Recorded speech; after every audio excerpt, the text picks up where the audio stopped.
Meu caro Luiz Lacalle Pou, presidente da República Oriental do Uruguai, em nome de quem cumprimento os chefes de Estado e dos Estados partes do Mercosul, presidente da Argentina, da Bolívia e companheiro do Paraguai, quero especialmente cumprimentar o Yamandu Orsi, presidente eleito do Uruguai nas últimas eleições.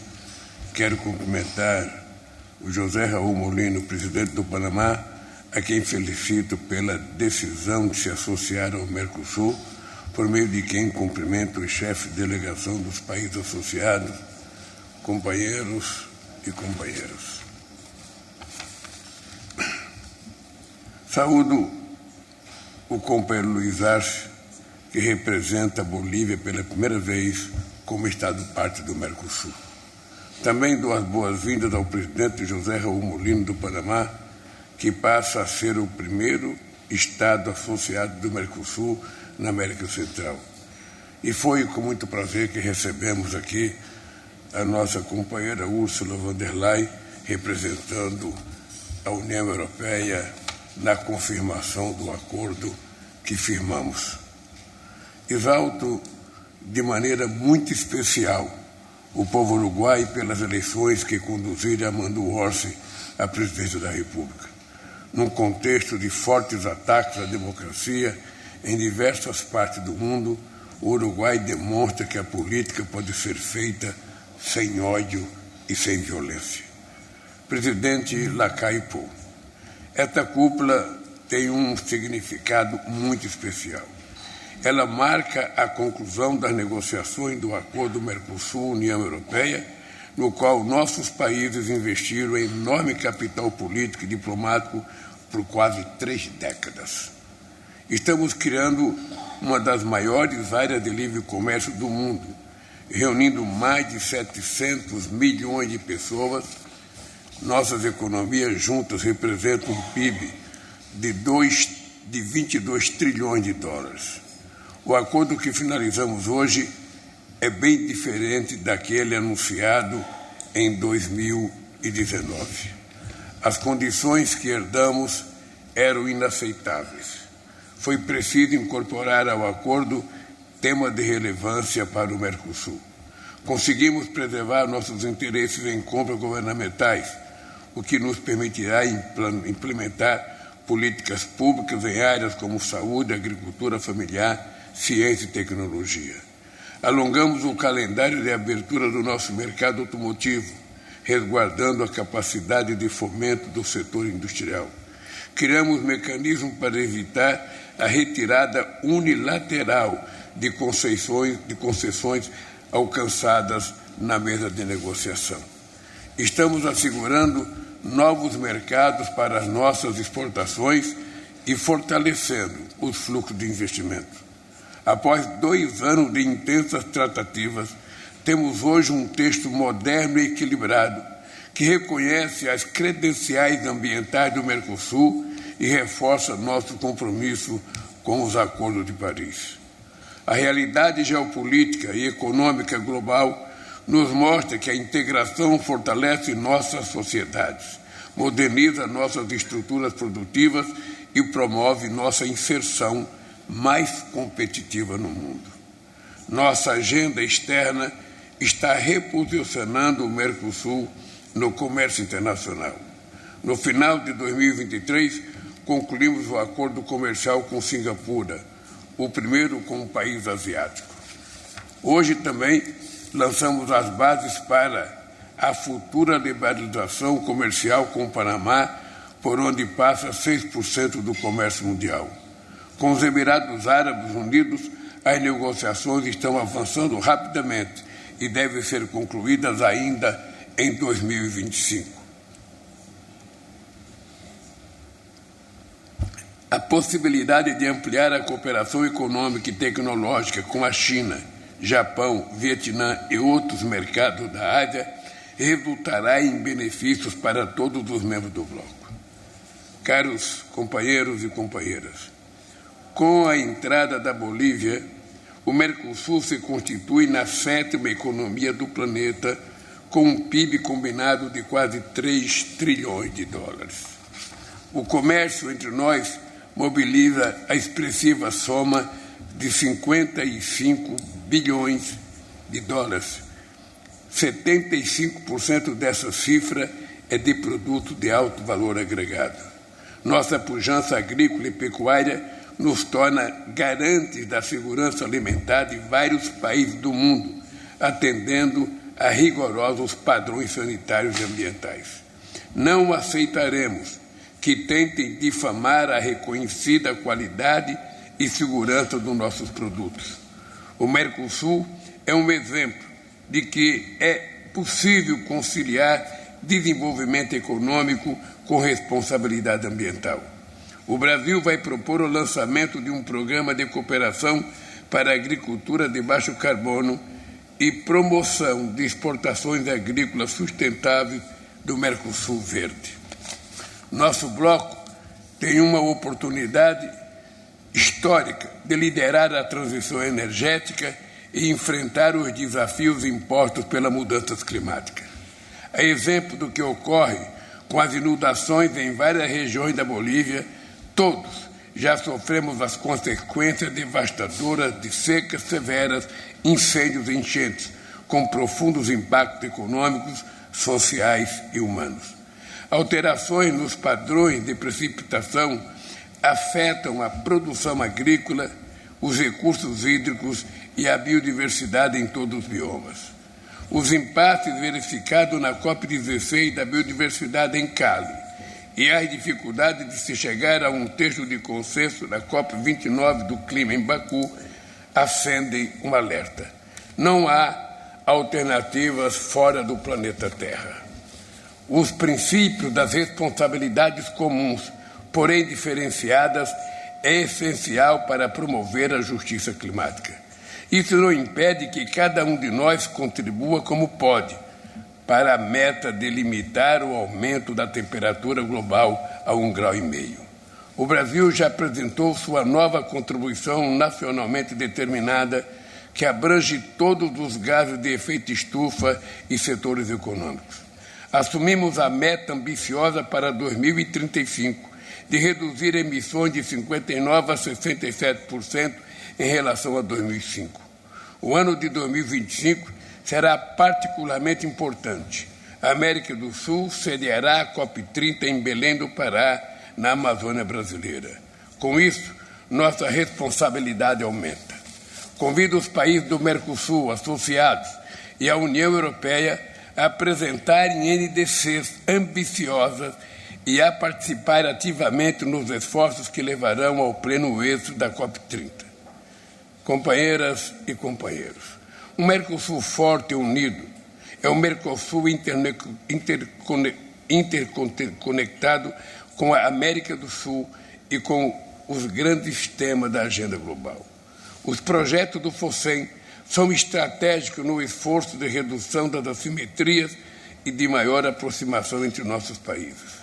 Obtivemos neste mês a aprovação pelo Fundo do financiamento do primeiro projeto brasileiro em 12 anos, o Anel Viário, no município de Amambai, no estado do Mato Grosso do Sul, que vai estreitar os vínculos com o Paraguai. O Brasil lançou o projeto das Rotas de Integração Sul-Americana, com a previsão de investimentos em 190 obras no país e na região. As rotas têm o papel de interiorizar o desenvolvimento e reduzir o tempo e o custo do transporte de mercadorias entre Brasil e seus vizinhos, ligando o Atlântico ao Pacífico. Quero agradecer a todos os países membros do Mercosul por sua participação na cúpula de líderes do G20 no Rio de Janeiro. Tivemos apoio expressivo no lançamento da Aliança Global contra a Fome e a Pobreza. Nossa atuação conjunta foi fundamental para a aprovação de um chamado à ação para a forma da governança global. É essencial corrigir a baixa representação da nossa região na ONU, nas organizações de Bretton-Woods. Caras amigas e caros amigos, o Mercosul tem um elemento crucial que lhe dá força para além de sua dimensão econômica e comercial, a sua gente. Nossa tarefa é fazer com que a integração seja percebida como um caminho eficaz para a conquista e efetivação de direitos. Precisamos recuperar a participação social no bloco, que foi pioneiro na incorporação da sociedade civil nos debates governamentais. Defendemos o fortalecimento do Instituto Social, bem como do Instituto de Políticas Públicas de Direitos Humanos. Esses órgãos não podem ter suas atividades estranguladas sob o pretexto de economia de recursos. Promover a igualdade de gênero, o combate ao racismo, fomentar a educação e a justiça social não são gastos, são investimentos no potencial humano dos nossos países. Este é o modelo de integração que defendemos, orientado para a redução das desigualdades dentro dos países e entre eles. Indutor do crescimento sustentável, ao mesmo tempo em que é defensor dos direitos humanos e do Estado Democrático de Direito. Um modelo que, diante de divergências e de adversidades, fomenta o diálogo e a cooperação. Foi nesse espírito que, há 33 anos, o pai do presidente Lacaille Pou e os então presidentes do Brasil, da Argentina e do Paraguai firmaram o Tratado de Assunção, que continua sendo instrumental para superar um passado de autoritarismo em nossa região. A liberdade, em todas as suas manifestações, é componente essencial de uma democracia sadia, mas ela deve vir associada à proteção dos direitos e às liberdades de outros e à da própria ordem política. A democracia, em sua plenitude, é base para promover as sociedades pacíficas, livres do medo e da violência. Que tenhamos no Mercosul o senso de justiça, de inclusão do companheiro Pepe Mujica. Em um discurso histórico na ONU, em 2013, Pepe dizia, e eu repito, sou do Sul e venho do Sul. A esta Assembleia carrego inequivocamente aos milhões de compatriotas pobres nas cidades, nos desertos, nas selvas, nos pampas, nas depressões da América Latina, pátria de todos que está se formando. Presidente Lacaille Pou, desejo-lhe felicidade em seus novos caminhos a partir do próximo mês de março. Reitero as boas-vindas ao companheiro Orsi, assegurando que o Brasil continuará a caminhar lado a lado com o Uruguai. Desejamos sucesso à presidência do turno da Argentina, que se inicia agora. Desejamos. O Mercosul é e continuará sendo componente central da inserção internacional do Brasil.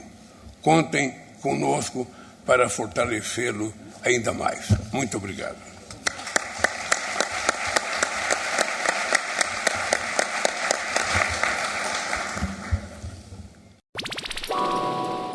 ABINcast, o podcast institucional da Agência Brasileira de Inteligência. Tudo o que você queria saber e não tinha ninguém para te contar. Olá, bem-vindos ao ABINcast, o podcast da Agência Brasileira de Inteligência. Uma conversa rápida e direta que deixa você conhecer o que realmente acontece na inteligência do país. Eu sou Bruno Teoro e esta edição do ABINcast é especial. A agência comemora neste mês seu jubileu de prata. Dezembro marca o 25º aniversário de criação da ABIN. A agência nasceu em 7 de dezembro de 1999 e, de lá para cá, já são 25 anos de atuação pelo desenvolvimento do Brasil, pela defesa da nação e pelo fortalecimento de uma sociedade e de um Estado democrático. Para celebrar a data especial, essa edição da ABINcast recebe 2 servidores que entraram na agência assim que o órgão foi criado. Nós vamos conversar com os oficiais de inteligência Hugo e Poliana para conhecer a evolução da ABIN nestas mais de 2 décadas de história. Ambos têm 25 anos de carreira na inteligência. Os 2 entraram no órgão em 1999, no ano de criação da ABIN. Olá, Hugo. Você entrou na ABIN no mesmo ano em que ela foi criada. como você vê que era o cenário da inteligência brasileira naquela época? O que a gente pode dizer de quais eram as expectativas para o então recém-criado órgão? Olá, Bruno. Um misto de otimismo e apreensão. Otimismo pelo novo milênio que se abria, né? Nós tínhamos ali a margens do século XXI, e apreensão também porque não sabíamos o que teria pela frente. A Constituição Federal de 88 estava completando quase mais de 10 anos, os concursos para a BIM estavam acontecendo desde 94, 95, mas foi a partir de 98 que nós entramos num ritmo de concursos públicos mais intenso que nos permitiu diversidade, multiplicidade de pessoas. Então essa BIM que nascia ali, nascia com esse espírito de otimismo, mas também de apreensão, com o que viria nesse novo século que se abria. E estávamos deixando um século trágico, o século da Guerra Fria, o século onde você teve 2 grandes guerras com muitas mortes. Então, para mim, ali nascia uma agência nova que para um milênio novo, né? Nesse cenário que estávamos tendo a nova agência.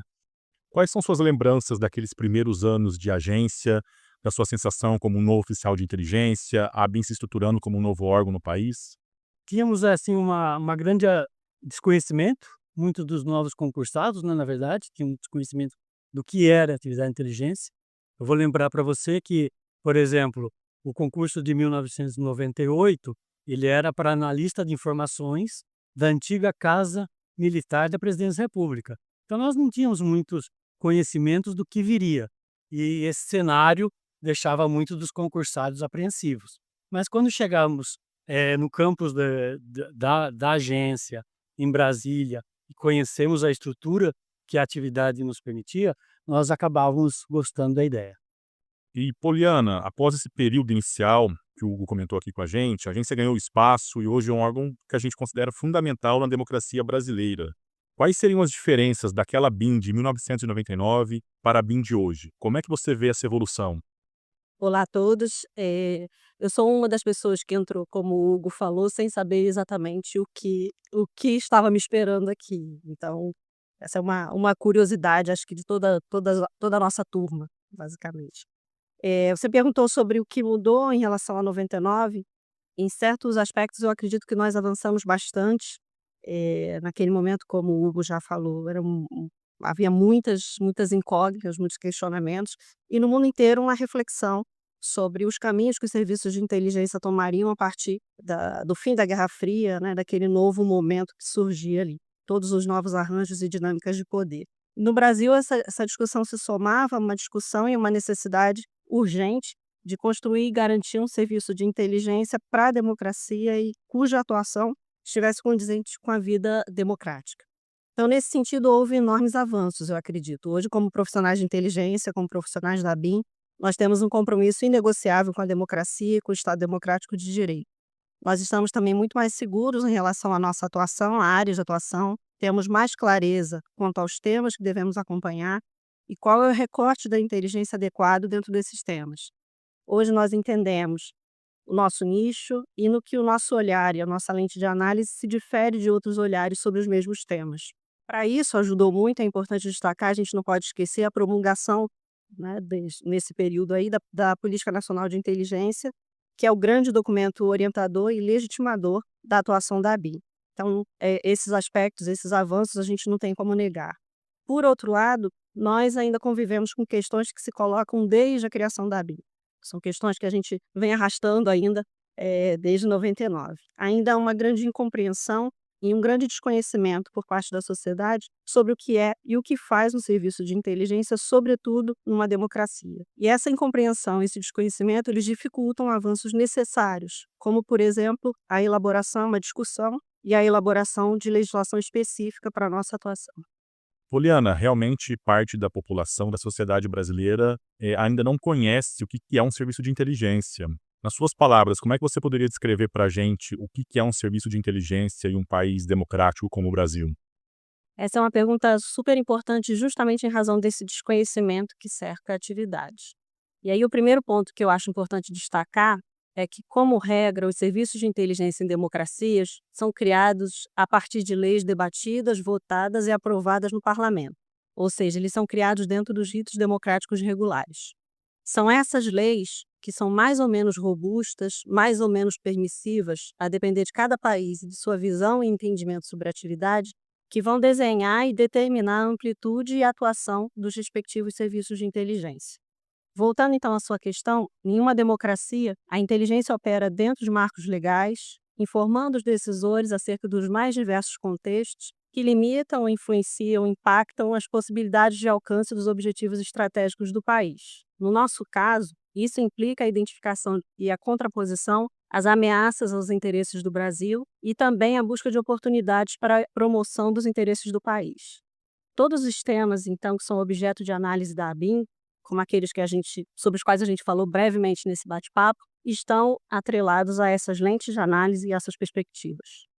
E Hugo, como alguém que acompanhou aí toda essa trajetória da BIM, desde a sua criação, como você vê a importância da agência? Qual foi essa importância ao longo desses 25 anos para a consolidação do Brasil como um Estado democrático de direito, para a consolidação do Brasil como um país que almeja ser cada vez mais desenvolvido e garantir uma melhor qualidade de vida, uma melhor situação para toda a população? A própria construção da democracia passa pela BIM, em muitos sentidos, né? Ela é um órgão de assessoramento da mais alta autoridade, no caso a Presidência da República, na prevenção às ameaças ao Estado Democrático de Direito, e considero também fundamental para a democracia. Eu começo pela participação do CEPESC, nosso Centro de Pesquisa e Desenvolvimento de Tecnologia, na criptografia de Estado presente nas urnas eletrônicas e na defesa da soberania com a proteção do conhecimento em áreas estratégicas, como a pesquisa nuclear, por exemplo. E saindo agora um pouquinho da trajetória da BIM e pensando no que vem para frente, Poliana. O Jubileu de Prata, essa comemoração pelos 25 anos, obviamente que é uma marca importante para a instituição. Mas e o futuro? Como você projeta o futuro da BIM nos próximos anos? Todos esses marcos temporais, 25 anos, são importantes para a gente usar como oportunidade para reflexão. E pensar a agência do futuro é impossível sem pensar o mundo no futuro. A agência ela não atua no vazio, ela responde aos cenários e ao ambiente em que ela está inserida. E todos os indícios, todos os indicadores da realidade hoje apontam para um mundo cada vez mais complexo, para um mundo de conflitos mais agudos e mais persistentes. Isso, sem dúvida, vai exigir uma agência muito melhor, mais forte, mais robusta, ainda mais preparada para responder aos questionamentos que se tornarão cada vez, com certeza, mais difíceis de ser respondidos.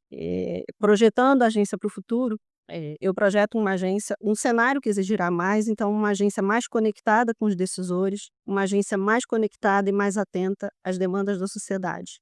Também uma agência mais diversa, mais inclusiva, uma agência capaz de recrutar e manter ainda melhores quadros e incorporar as novas tecnologias, conhecendo, pesquisando, entendendo suas vantagens e suas desvantagens, então incorporando as novas tecnologias às suas rotinas de trabalho.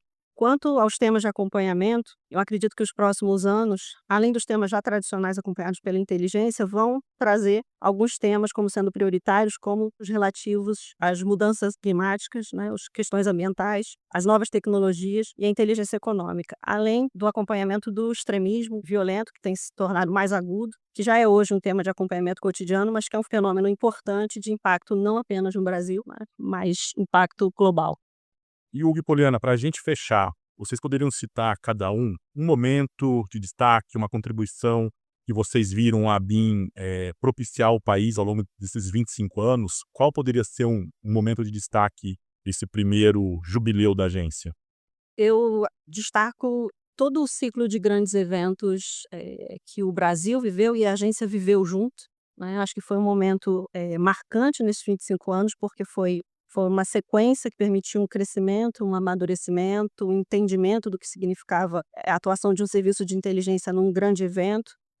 Teve muitas lições aprendidas e muitos avanços que foram decorrentes da nossa atuação nessa sequência de eventos que se iniciou lá em 2007, nos Jogos Pan-Americanos no Rio de Janeiro e culminou nas Olimpíadas de 2016 no Rio de Janeiro. Então foi toda uma década de aprendizado e de muito trabalho, mas também de muito amadurecimento e de muito crescimento, acredito. Bem, Bruno, eu vou pela linha de um caso mais recente. Eu acho que é o processo de trabalho da ABIN na prevenção e acompanhamento dos movimentos extremistas, inclusive com a elaboração de protocolo e cartilhas, Como profissional de inteligência, eu tenho muita satisfação da atuação da agência nos fatos que antecederam o fatídico 8 de janeiro de 2023. E isso não é só o profissional de inteligência falando.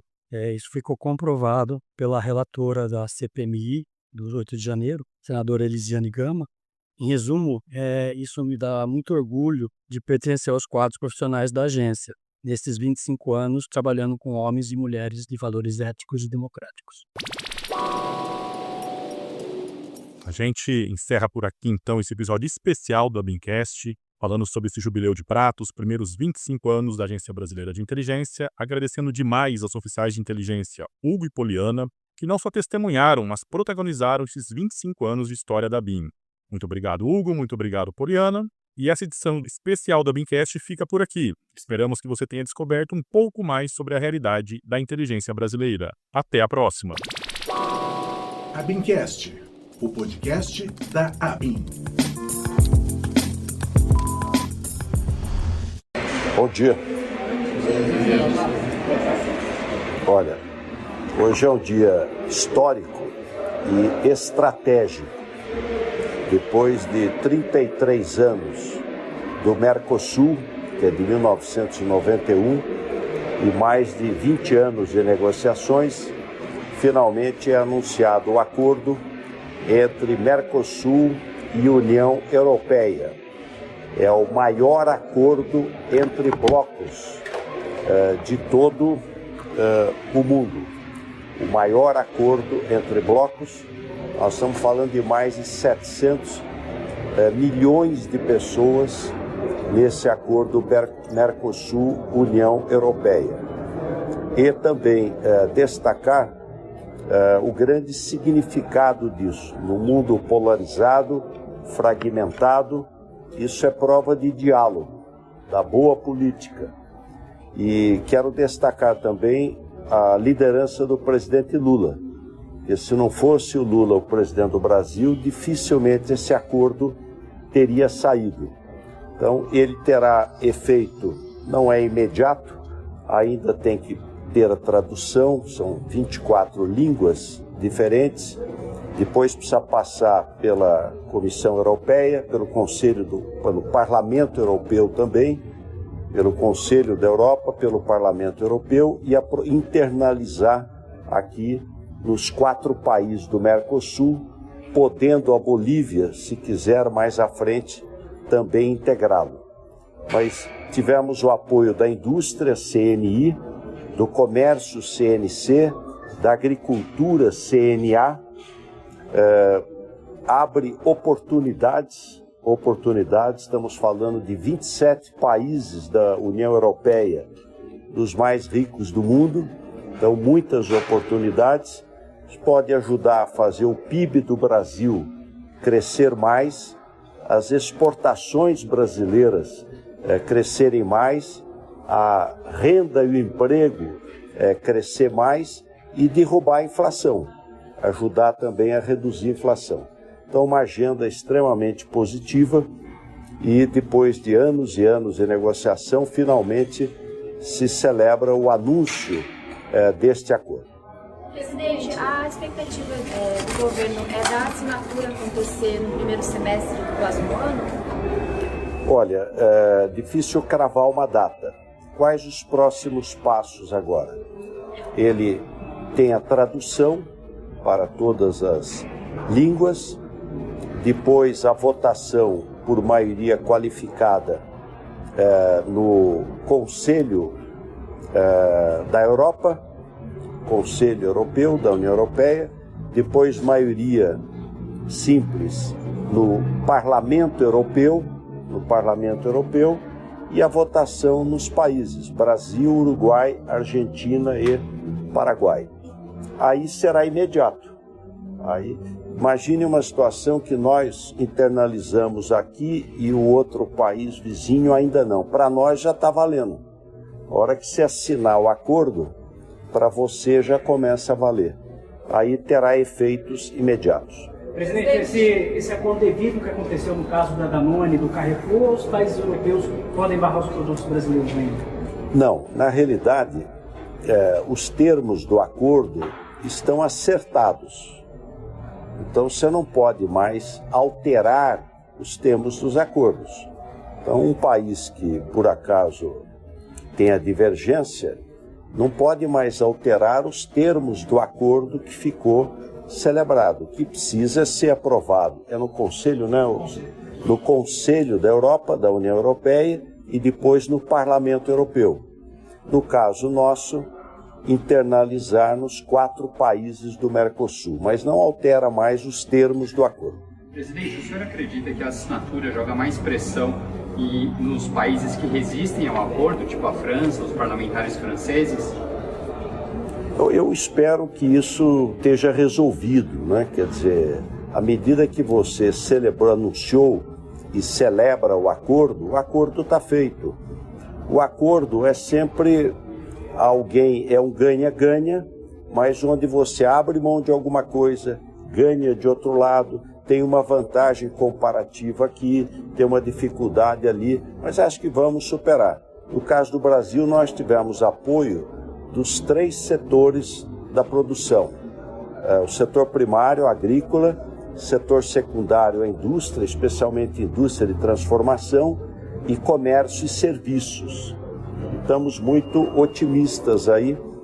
O Mercosul ficou muito tempo limitado nos seus acordos.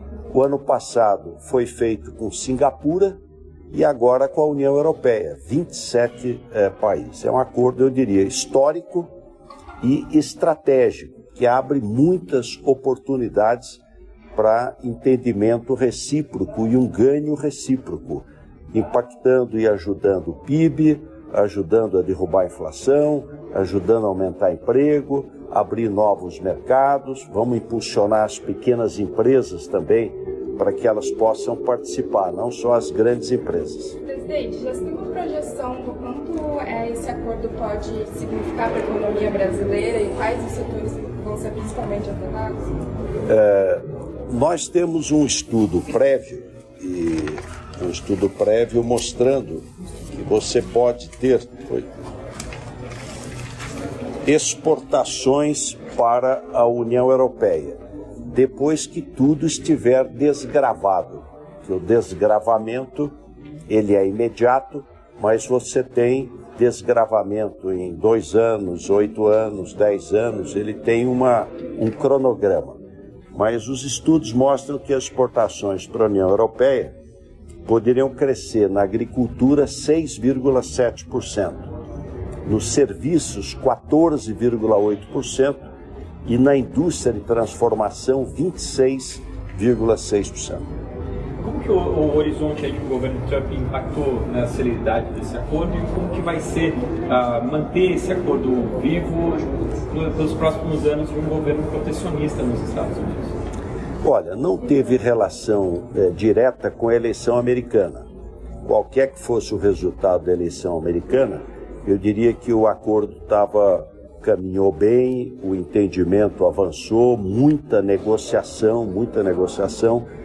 Agora, eu acho que ele é bom para o Mercosul, para os nossos países aqui do Mercosul, é bom para a União Europeia, mas é bom para o mundo.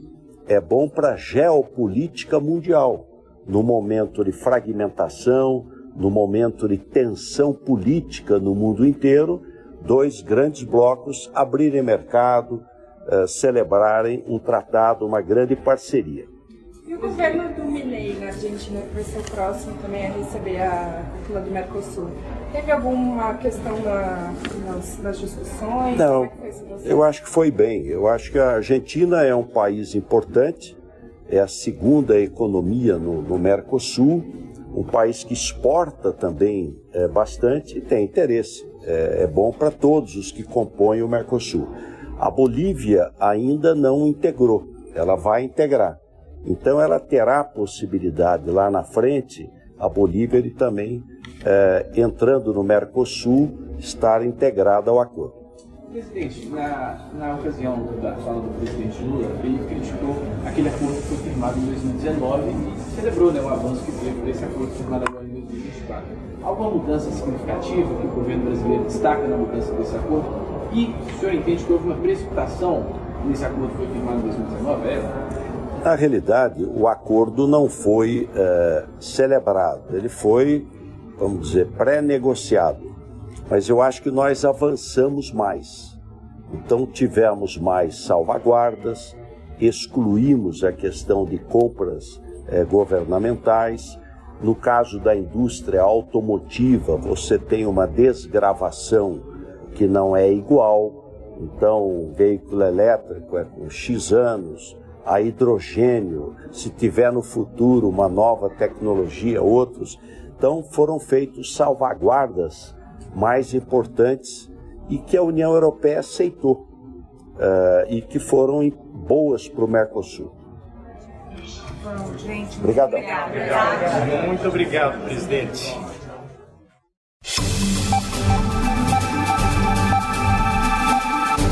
Um plano nacional de cuidados está em processo de finalização para dar amparo às pessoas que necessitam de atenção e também para os cuidadores, profissionais ou familiares. Ele faz parte das exigências previstas na Política Nacional de Cuidados, proposta pelo governo federal e aprovada pelo Congresso, que agora será sancionada pelo presidente Lula. O plano deverá trazer ações, públicos prioritários e estratégias para a ampliação do direito ao cuidado. E sobre toda essa proposta, a gente conversa hoje com Laís Abramos, secretária nacional de Cuidados e Família. Boa noite, secretária, bem-vinda. Boa noite, muito obrigada pelo convite para estar aqui nesse momento. Secretária, vamos começar explicando a Política Nacional de Cuidados, que é uma proposta do governo federal. Quais são os princípios dessa iniciativa? Então, a ideia básica dessa política, e isso que foi aprovado ontem no Congresso Nacional, é incluir o direito ao cuidado como parte do marco normativo no Brasil, né? E quando a gente fala do direito ao cuidado, é aquele cuidado necessário para as atividades da vida cotidiana, né? É um cuidado que exige um número muito grande de horas para que ele seja realizado e que ele esteve durante muito tempo muito invisibilizado, exercido principalmente pelas mulheres e mais ainda pelas mulheres mais pobres, pelas mulheres negras, nas que vivem nas periferias, que têm menos acesso aos serviços de cuidado. Então a ideia é isso, é falar que o cuidado é um trabalho, uma necessidade, um direito de todas as pessoas. E que esse trabalho de cuidados ele tem que ser compartilhado entre homens e mulheres dentro das famílias e entre as famílias, as comunidades, o Estado e o setor privado, né? Esse princípio da corresponsabilização é um princípio muito importante da política, né? E também a ideia de garantir esse cuidado com qualidade para todas as pessoas que precisam desse cuidado. E aí entra a definição dos públicos prioritários, que são principalmente crianças e adolescentes, com ênfase na primeira infância, pessoas idosas e pessoas com deficiência que precisam desses apoios para a realização das atividades da vida diária, e também todas as trabalhadoras e trabalhadores remunerados e não remunerados do cuidado. A senhora mencionou a questão das mulheres, que são a maior parte, né, dos cuidadores, das cuidadoras, e muitas vezes o que a gente vê é que elas acabam abrindo mão, inclusive de trabalhar, ou trabalhando em situações com uma remuneração menor, justamente porque elas têm esse segundo trabalho, né? Tem o plano que está sendo montado, ele tem um olhar voltado para isso. Sim, esse é um tema fundamental, é reconhecer e valorizar o trabalho dessas cuidadoras familiares não remuneradas, né? E tentar oferecer uma série de serviços para essas pessoas e também promover a garantia dos direitos trabalhistas e previdenciários para as trabalhadoras remuneradas do cuidado, que são as trabalhadoras domésticas, que é a maior parte da força de trabalho de cuidados hoje no Brasil, historicamente sempre foram, e também outras profissões que estão nesse âmbito aí do trabalho remunerado de cuidados. Bom, o próximo passo será, então, criar o plano, né, para colocar essas diretrizes em andamento, e isso depende de orçamento, metas. Existe previsão para que isso aconteça no próximo ano, por exemplo? Sim, existe. Nós estamos trabalhando intensamente no plano do governo federal. Toda a proposta da política do plano foi construída num grupo de trabalho interministerial com a participação de 20 ministérios. Estamos num estágio já bastante avançado de definição das propostas concretas que vão entrar no plano. A gente espera que no começo do ano que vem esse plano seja lançado. E aí ele deve ser, a partir do momento que ele for lançado, ele deve prever um trabalho conjunto com os estados, com os municípios. Como é que vai funcionar essa parceria? Sim, exatamente, porque a maior parte das políticas públicas hoje no Brasil, ou dos sistemas, como o Sistema Único de Saúde, Sistema Único de Assistência Social, a rede de educação pública, precisam desse pacto federativo, né? O presidente Lula sempre fala, temos que respeitar o pacto federativo, que é justamente o trabalho conjunto entre governo federal, estados e municípios. E no caso da política de cuidado e das ações do plano, diversas ações que estão previstas estão no âmbito desses sistemas e, portanto, a participação dos estados e municípios vai ser fundamental para que essa política, esse plano, se transforme em realidade concreta. E os serviços de saúde e assistência social do governo federal serão usados para atender esses pacientes em casa? Com certeza, né?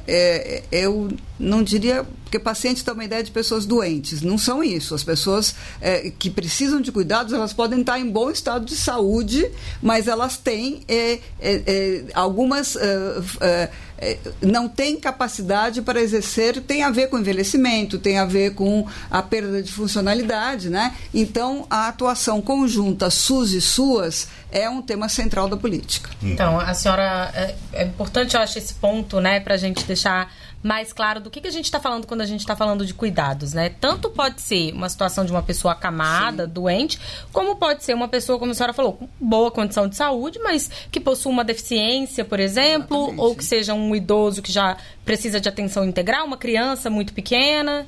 Exatamente, pode ser uma criança perfeitamente saudável, mas que ela precisa de cuidados para, se a gente pensa num bebê, para tudo, para ser alimentado, para ser vestido, para ser abrigado, né? Tudo isso é o cuidado da vida cotidiana. Então é de tudo isso que a gente está falando, né? E que é um trabalho, né? Que é um trabalho. Esse é um tema-chave, né? A gente lembra aqui do tema da redação do Enem do ano passado, que falava do trabalho invisível exercido pelas mulheres dentro das casas e que até hoje, muitas vezes não é considerado um trabalho, é considerado uma coisa que é natural das mulheres e só das mulheres, não dos homens. Então é tudo isso que a gente pretende transformar. Essa política tem um papel importante de transformação cultural também, né? Para entender que a sociedade não funciona sem esse trabalho. E se for remunerado dentro das famílias, imagine, né? Quanto custaria isso? Exatamente, quanto custaria. Todo mundo que já precisou contratar um cuidador profissional sabe que é um trabalho, inclusive disso. Um trabalho, talvez a remuneração seja justa, mas é alta, né? Normalmente é quase inviável para famílias mais pobres. Exato, por isso que é necessário políticas públicas para que o acesso a esse cuidado não seja estratificado. Apenas as pessoas com recursos financeiros possam aceder. Você tem que ter políticas públicas para que realmente todas as pessoas possam ter acesso a esse direito ao cuidado. Muito bem, nós conversamos com a secretária nacional de Cuidados e Família, Laís Abramo. Obrigado, secretária, pela entrevista aqui à Voz do Brasil. Eu que agradeço a oportunidade de conversar com vocês. Maria Vânia do Nascimento Ramos, de Brasília, descobriu no ano passado um câncer de mama e logo começou o tratamento pelo Sistema Único de Saúde. Eu tive que fazer os procedimentos, tipo os exames, para saber como é que está a situação da pessoa, né? Se vai ter câncer em outra parte do corpo, exames de sangue, enfim. Aí eu fiz todo esse procedimento com quimioterapia, tudo, rádio, e faço hoje fisioterapia também. E depois a cirurgia. Fiz esvaziamento das axilas, né? E tirei toda a mama, a direita. As pacientes que lutam contra o câncer de mama na rede pública agora vão contar com novos aliados.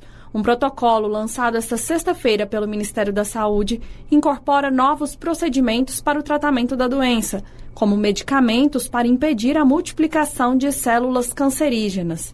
Também passa a incluir no rol do SUS para oncologia a videolaparoscopia, uma técnica cirúrgica menos invasiva e com menor tempo de recuperação. Serão investidos quase 700 milhões de reais por ano para fortalecer a assistência a pacientes com câncer. O investimento previsto para a implementação desse protocolo clínico com esses procedimentos é na faixa de 693 milhões de reais anuais, para que nós fortalecemos uma política nacional, uma rede de prevenção e controle do câncer. As escolhas foram baseadas em evidências científicas e levam em conta critérios de eficácia e segurança. O objetivo é usar a tecnologia a serviço das pessoas que precisam, de acordo com o secretário Carlos Gadelha, da Secretaria de Ciência, Tecnologia, Inovação e Complexo da Saúde, do Ministério da Saúde. Entre 2023 e 2024, incorporamos 67 tecnologias no Sistema Único de Saúde. 48% do que incorporamos foi para oncologia e foi para doenças raras. Então a gente está numa política muito ativa de transformar o conhecimento e a tecnologia para cuidar das pessoas, né? O novo protocolo também vai garantir que o diagnóstico, tratamento e acompanhamento de pacientes com câncer de mama passem a ser padronizados nos centros especializados em oncologia de todo o país. As novas normas estarão em pleno vigor a partir de fevereiro do ano que vem. A estimativa do INCA, Instituto Nacional de Câncer, é que entre 2023 a 2025 sejam diagnosticados quase 74 mil novos casos de câncer de mama no país. Reportagem, Natália Kozlik. Maria Vânia do Nascimento Ramos, de Brasília, descobriu no ano passado um câncer de mama e logo começou o tratamento pelo Sistema Único de Saúde. Eu tive que fazer os procedimentos, tipo os exames, para saber como é que está a situação da pessoa, né? Se vai ter câncer em outra parte do corpo, exames de sangue, enfim. Aí eu fiz todo esse procedimento com quimioterapia, tudo, rádio, e faço hoje fisioterapia também. E depois a cirurgia. Fiz os vazamentos das axilas, né? E tirei toda a mama, a direita. As pacientes que lutam contra o câncer de mama na rede pública agora vão contar com novos aliados. Um protocolo lançado esta sexta-feira pelo Ministério da Saúde incorpora novos procedimentos para o tratamento da doença, como medicamentos para impedir a multiplicação de células cancerígenas. Também passa a incluir no rol do SUS para oncologia a videolaparoscopia, uma técnica cirúrgica menos invasiva e com menor tempo de recuperação. Serão investidos quase 700 milhões de reais por ano para fortalecer a assistência a pacientes com câncer. O investimento previsto para a implementação desse protocolo clínico com esses procedimentos é na faixa de 693 milhões de reais anuais, para que nós fortalecemos uma política nacional, uma rede de prevenção e controle do câncer. As escolhas foram baseadas em evidências científicas e levam em conta critérios de eficácia e segurança. O objetivo é usar a tecnologia a serviço das pessoas que precisam, de acordo com o secretário Carlos Gadelha, da Secretaria de Ciência, Tecnologia, Inovação e Complexo da Saúde, do Ministério da Saúde. Entre 2023 e 2024, incorporamos 67 tecnologias no Sistema Único de Saúde. 48% do que incorporamos foi para oncologia e foi para doenças raras. Então a gente está numa política muito ativa de transformar o conhecimento e a tecnologia para cuidar das pessoas, né? O novo protocolo também vai garantir que o diagnóstico, tratamento e acompanhamento de pacientes com câncer de mama passem a ser padronizados nos centros especializados em oncologia de todo o país. As novas normas estarão em pleno vigor a partir de fevereiro do ano que vem. A estimativa do INCA, Instituto Nacional de Câncer, é que entre 2023 a 2025 sejam diagnosticados quase 74 mil novos casos de câncer de mama no país. Reportagem, Natália Kozlik. O presidente Luiz Inácio Lula da Silva teve uma reunião bilateral com o presidente Luiz Arce da Bolívia na noite desta quinta-feira, dia 5, em Montevidéu, no Uruguai.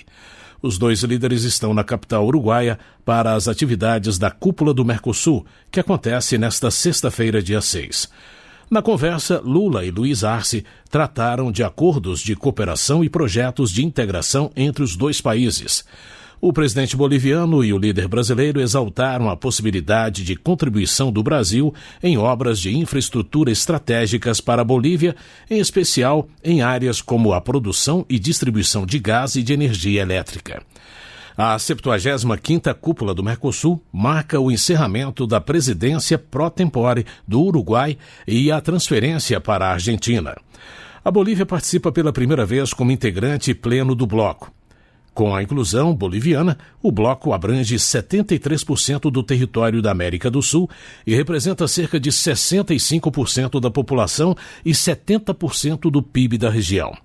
Durante o encontro, o Panamá será oficialmente integrado como Estado associado, tornando-se o primeiro país da América Central a obter esse status. Segundo o governo federal, uma das principais perspectivas da cúpula é a apreciação do acordo entre Mercosul e União Europeia, que vem sendo costurado há mais de 2 décadas. Da agência Rádio Gov, José Carlos Andrade. O presidente Luiz Inácio Lula da Silva entregou nesta quinta-feira, dia 5, a Pepe Mujica, ex-presidente uruguaio, Medalha da Ordem Nacional do Cruzeiro do Sul, a mais alta condecoração oferecida pelo chefe de Estado brasileiro a cidadãos estrangeiros. O encontro entre os dois ocorreu na chácara Mujica Topolansky, na região metropolitana de Montevidéu. Lula está no Uruguai para a cúpula do Mercosul, que vai ser realizada nesta sexta-feira, dia 6, na capital uruguaia. Lula exaltou a longa trajetória de Mujica, progressista que presidiu o Uruguai entre 2010 e 2015, em busca de um mundo mais justo, igualitário e inclusivo. O ex-presidente se tornou internacionalmente conhecido pelo estilo pessoal austero e pela defesa de direitos humanos. No encontro com o amigo, Lula salientou o retorno do Brasil ao cenário internacional. Citou os encontros que teve com dezenas de chefes de Estado e de governo em 2023 e 2024 e destacou que o Brasil vai receber no próximo ano a COP30, Conferência do Clima que será realizada em Belém, no Pará, e a cúpula do BRICS. Da agência Rádio Gov, José Carlos Andrade.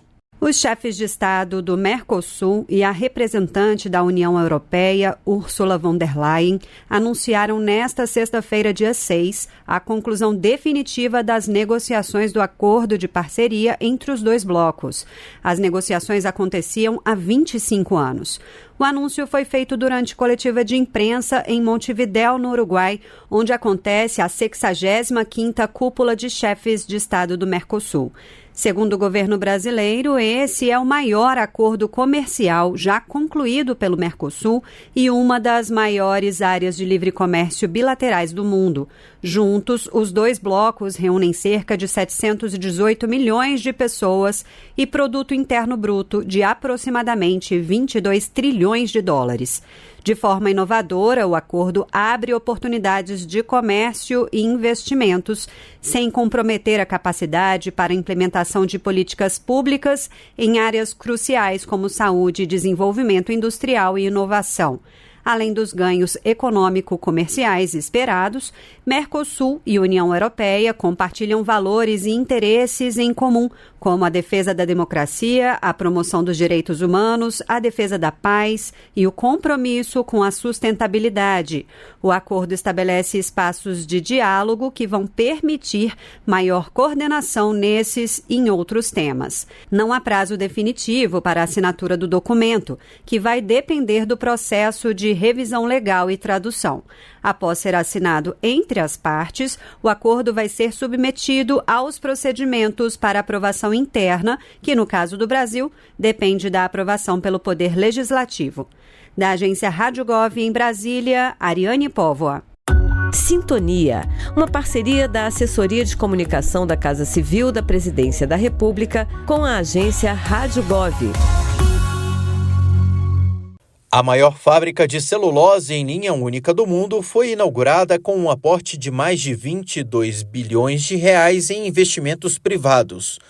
O complexo Fabril da Suzano, localizado no Mato Grosso do Sul, vai ampliar em 20% a capacidade produtiva para mais de 13 milhões de toneladas de celulose de eucalipto por ano. A cerimônia de inauguração contou com a presença do presidente Lula, do ministro da Casa Civil Rui Costa, dentre outras autoridades. O complexo Fabril deverá gerar 3 mil postos de trabalho diretos em operações industriais, florestais e de logística. Outro empreendimento no local é a usina termoelétrica de Suzano, que conta com quase R$2 bilhões em investimento do novo PAC para os setores de geração de energia elétrica e de térmica movida a queima de lignina. Durante o evento, o presidente Lula destacou o papel dos trabalhadores para o crescimento das empresas. Eu sempre digo que a gente só consegue colher aquilo que a gente planta, se a gente semear bem, se a gente limpar bem, se a gente adubar bem e se a gente colocar água. É isso que faz a gente ver uma floresta crescer, um pé de soja crescer, um pé de jabuticaba crescer. Que quem faz a empresa ficar rica, além dos investimentos, é o trabalho de milhares de pessoas que plantam, que semeiam e daqueles que produzem aqui dentro. Então essas pessoas têm o direito de participar do resultado do crescimento.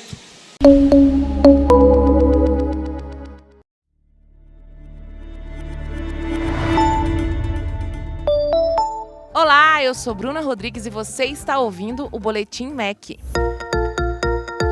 O Ministério da Educação lançou nesta quinta-feira o curso de extensão Formação para Docência e Gestão em Educação para as Relações Étnico-Raciais e Educação Escolar Quilombola. O MEC trabalha para ser parte na luta histórica dos movimentos negros, quilombolas e indígenas, para a consolidação de políticas educacionais compatíveis com uma sociedade comprometida com a justiça social. Vilma Nazaré, diretora de Políticas de Educação Étnico-Racial e Educação Escolar Quilombola da SECADI, Secretaria de Educação Continuada, Alfabetização de Jovens e Adultos, Diversidade e Inclusão, falou sobre a relevância do curso. Esses profissionais, eles vão acessar e vão lidar, vão aprender, ampliar conhecimentos sobre a temática racial e sobre a temática especificamente da educação escolar quilombola. Serão 150 mil vagas ofertadas por 45 instituições parceiras que estão conosco em todas as regiões do país. A formação é fruto da parceria da Universidade Federal de São João del Rei, em Minas Gerais, da SECADI e da Universidade Aberta do Brasil. O objetivo é criar um ambiente escolar mais inclusivo e promover a implementação do ensino de histórias e culturas africanas, afro-brasileiras e indígenas. Além disso, a iniciativa visa desenvolver projetos educacionais antirracistas, além de capacitar profissionais para as práticas pedagógicas que valorizem tradições, culturas e línguas ancestrais afro-brasileiras e quilombolas. E nesse empreendimento, o professor, a professora, o gestor, a gestora e técnicos têm papel fundamental, pois eles podem efetivamente alterar a cultura escolar e torná-la antirracista. O compromisso do curso é a garantia da equidade de uma educação que enfrente as desigualdades existentes neste sistema escolar brasileiro, que é gigante. Acesse www.gov.br/MEC para saber mais sobre as iniciativas do MEC. Ministério da Educação, Brasil, União e Reconstrução, Governo Federal. Nesta sexta-feira, 6 de dezembro, o Ministério do Desenvolvimento e Assistência Social, Família e Combate à Fome realizou um evento para tratar da promoção da alimentação saudável, com destaque para a composição da nova Cesta Básica de Alimentos dos brasileiros. A secretária nacional de Segurança Alimentar e Nutricional do MDS, Lilian Raal, relata que a discussão sobre a nova cesta básica considera o preço dos alimentos, os hábitos alimentares e de consumo e a diversidade de produtos. Primeiro, mostrar o que nós entendemos como uma cesta básica saudável, com alimentos básicos e também frutas, legumes, verduras. Também mostrar a diversidade dos produtos da nossa biodiversidade. Aqui a gente tem alguns produtos do Cerrado sendo mostrados. São produtos que a população aqui da região do Planalto Central consome no seu cotidiano. E a gente precisa saber enxergar que as diferentes regiões e as diferentes populações têm diferentes hábitos alimentares de acordo com o que está disponível também localmente. A composição da cesta básica de alimentos está prevista no Decreto 11.936, de 5 de março de 2024. Este decreto busca garantir o direito humano à alimentação adequada e saudável. Ana Maria Martins, do Instituto Brasileiro de Defesa do Consumidor, assegura que o IDEC apoia a pauta. O IDEC é o Instituto de Defesa de Consumidores e trabalha pela conscientização também dos consumidores e defesa dos seus direitos. O nosso objetivo aqui, apoiando essa ação junto do MDS, é mostrar para os consumidores que é isso que eles têm direito. Uma comida de verdade, que vai promover saúde e para que a gente lute para ter mais acesso a essas comidas. Então, essa discussão que está acontecendo no Congresso é importante e a gente está aqui conscientizando as pessoas para que elas lutem, para que elas tenham uma alimentação mais saudável, que ela é possível. O evento Nova Cesta Básica de Alimentos, Diálogos Intersetoriais, promoveu diversas mesas de debates com temas distintos, ouvindo representantes públicos, entidades não governamentais e sociedade civil. Reportagem Érica Braz. O Bolsa Família atendeu 20.800.000 famílias em 2024, com repasses mensais de, em média, R$ 682, totalizando 170 bilhões e 200 milhões de reais. Além disso, mais de 2.000 municípios receberam medidas especiais de enfrentamento de desastres, como os atingidos por enchentes no Rio Grande do Sul, e 1.200.000 gestantes também foram beneficiados, somando 455 milhões até novembro deste ano. O balanço divulgado nesta sexta-feira pelo Ministério do Desenvolvimento e Assistência Social, Família e Combate à Fome, também revela que nos últimos 2 anos, 4.800.000 famílias foram incluídas no programa, enquanto quase 7 milhões foram descredenciadas por não atenderem aos critérios. O Ministério ressalta que o custo em 2024 foi semelhante ao de 2023, graças à revisão dos cadastros e à qualificação dos beneficiários. Com supervisão de Ana Gabriela Salles, da agência Rádio Gov em Brasília, Estefânia Lima.